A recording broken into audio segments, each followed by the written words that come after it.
Oke, liburan akhir tahun udah di depan mata nih. Dan Kementerian Pendidikan Indonesia baru aja merilis panduan baru yang kayaknya bakal mengubah cara kita semua memandang waktu istirahat sekolah. Nah, ini dia intinya. Sebuah arahan yang, wah, mungkin bikin banyak siswa dan orang tua lega banget. Liburan itu bukan buat dibebani tugas yang berlebihan. Ini jelas sebuah perubahan besar dari yang biasa kita alami kan? Oke, jadi dalam beberapa menit ke depan, ini yang bakal kita kupas tuntas. Apa sih maksud liburan jenis baru ini? Apa aja tugas sekolah? Peran orang tua gimana? Tips keselamatan? Dan yang paling penting, apa pesan utama yang bisa kita bawa pulang? Kita mulai dari dasarnya dulu ya. Aturan ini tuh bukan cuma imbauan biasa, tapi resmi dari Surat Edaran Nomor 14. Jadi ini adalah panduan utama buat semua sekolah dan pemerintah daerah selama libur Natal dan Tahun Baru nanti. Poin krusialnya adalah pergeseran fokus yang gede banget.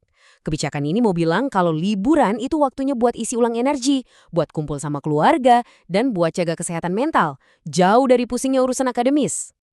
Pasti kita bertanya-tanya kan, kenapa sih pemerintah sampai perlu ngeluarin aturan ini sekarang? Ternyata ada beberapa alasan penting di baliknya. Dan cakupannya ternyata luas banget loh. Jadi ini bukan cuma soal istirahatnya siswa. Kebijakan ini juga mikirin waktu istirahat buat para guru, mendorong keluarga buat jalan-jalan yang ujung-ujungnya bantu ekonomi juga, dan yang terpenting memastikan semua siswa balik ke sekolah dalam kondisi yang sehat dan siap belajar lagi. Terus gimana dong sekolah nerapinnya? Apa aja nih tugas-tugas baru mereka? Nah, di sini perbedaannya kelihatan jelas banget. Di satu sisi, ada model lama, PR numpuk, proyek yang mahal, dan kewajiban online.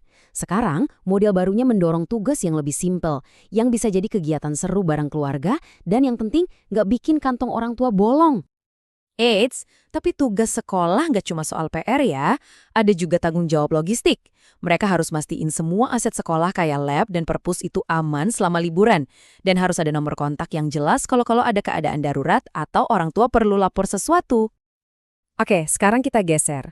Tanggung jawabnya nggak cuma di sekolah loh. Surat edaran ini juga ngasih panduan yang jelas banget buat para orang tua. Nah, ini pertanyaannya. Dengan waktu libur tanpa beban PR, terus kita enaknya ngapain ya, biar liburannya tetap berkualitas? Ternyata, kementerian ngasih beberapa saran praktis. Dan ternyata sarannya tuh sederhana banget tapi ngena. Ini bukan tentang hal-hal yang ribet, tapi soal mengubah kegiatan sehari-hari jadi momen belajar. Masak bareng, atau ngobrolin uang jajan keluarga itu bukan lagi sekedar ngisi waktu, tapi jadi cara buat bangun karakter dan keterampilan hidup yang penting banget. Selain itu, liburan ini juga jadi momen pas buat ngebangun kebiasaan-kebiasaan positif. Misalnya, baca buku bareng, main catur, atau sekedar main ke rumah saudara. Semua ini kan mendukung perkembangan anak tanpa terasa kayak lagi belajar di sekolah. Tentu, ada satu tantangan besar di zaman sekarang, gawai. Kementerian menyarankan pendekatan 3 langkah yang jelas. Pertama, bikin kesepakatan bareng soal batas waktu main gawai. Kedua, kita dampingi mereka pas lagi online. Dan ketiga, kita bantu arahkan mereka ke konten-konten yang positif dan bermanfaat. Surat edaran ini juga nggak lupa loh ngasih perhatian khusus buat keluarga dengan anak berkebutuhan khusus. Poin pentingnya ada 3. Jaga rutinitas harian mereka, kasih stimulasi yang pas, dan jangan ragu buat terus komunikasi sama pihak sekolah kalau butuh dukungan. Oke, selain seru-seruan dan istirahat, ada satu hal yang super penting dan gak boleh dilupain. Keselamatan. Kementerian menekankan banget soal konsep satuan pendidikan aman bencana. Ini kayak daftar periksa praktis buat keluarga. Sebelum liburan mulai, ada baiknya kita duduk bareng dan ngobrolin 6 poin ini. Mulai dari kenali resiko di sekitar kita, tahu nomor darurat, sampai gimana caranya aman waktu main di rumah atau di luar. Jadi, setelah kita bedah semuanya, apa sih kesimpulan utamanya yang bisa kita ambil? Nah, ini dia intinya. Liburan yang sukses dan menyegarkan itu bukan cuma tugas sekolah untuk nggak ngasih PR, tapi juga panggilan buat kita sebagai keluarga untuk aktif menciptakan pengalaman yang positif dan aman. Ini adalah sebuah kerjasama.